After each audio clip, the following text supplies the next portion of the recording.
Hello అండి, welcome to my channel. నేను మీ పావని. అందరూ ఎలా ఉన్నారు? బాగున్నారా? మనము చికెన్ సండే వచ్చింది అంటే చికెన్ చేసుకుంటాము. అలాగే ఎక్కువ గ్రేవీ వచ్చి మనకి నంచుకోవడానికి బాగుండేలా ఒక చికెన్ కర్రీ చేసుకుంటే బాగుంటుందని చాలామంది అనుకుంటారు. అలాంటి చికెన్ కర్రీ మా మదర్ స్టైల్లో ఎలా చేయాలనేది చూపిస్తానండి. తప్పకుండా ట్రై చేసి కింద కామెంట్ సెక్షన్లో మెన్షన్ చేయండి. అలాగే నా ఛానల్ నచ్చితే లైక్ చేయండి, షేర్ చేయండి, అలాగే మీ ఫ్రెండ్స్కి కూడా చెప్పండి.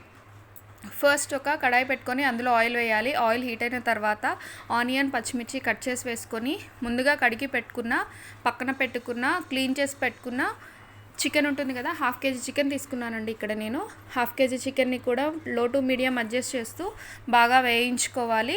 అందులో ఉన్న వాటర్ అంతా వచ్చే వరకు మూత పెట్టి మధ్య మధ్యలో చెక్ చేస్తూ మగ్గించుకోవాలి. ఇక్కడ చూస్తున్నారు కదా, ఆయిల్ అనేది కొంచెం వాటర్ అనేది కొంచెం కొంచెంగా బయటికి వస్తుంది. ఇప్పుడు ఇది బాగా మగ్గే వరకు మనము మసాలా అనేది ప్రిపేర్ చేసుకుందాము.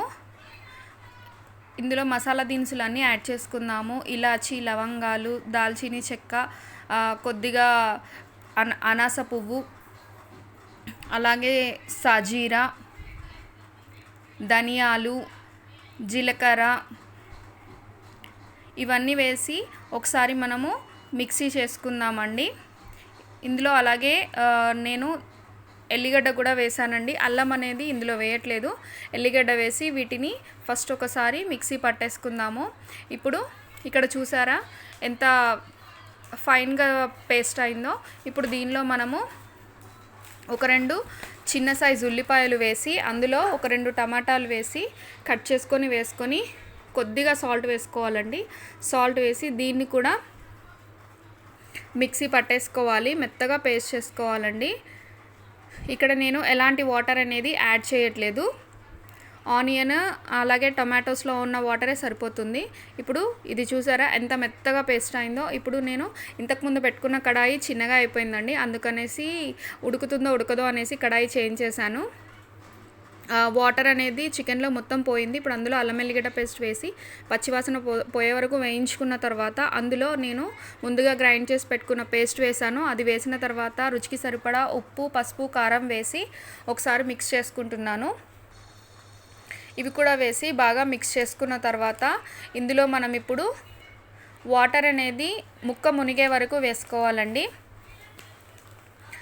మనకి ఇక్కడ నేను 500 గ్రామ్స్ చికెన్కి ముక్క మునిగే అన్ని వాటర్ వేసుకుంటున్నాను. ఇక్కడ వేసుకున్నానండి. వాటర్ అనేది సరిపోలేదు, సో నేను ఇంకా వాటర్ యాడ్ చేసుకుంటున్నాను.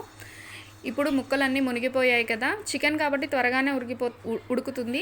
కాకపోతే ఏంటంటే గ్రేవీ తిగ్గా రావాలని వేస్తున్నాను. చూస్తున్నారు కదా, ఆయిల్ అనేది ఆల్మోస్ట్ పైకి తేలుతూ వచ్చింది. ఇక్కడ నేను ఇంట్లో ప్రిపేర్ చేసుకున్న హోమ్ మేడ్ గరం మసాలా అండి. ఇంతకుముందు రెసిపీస్లో, చికెన్ రెసిపీస్లో చూపించాను.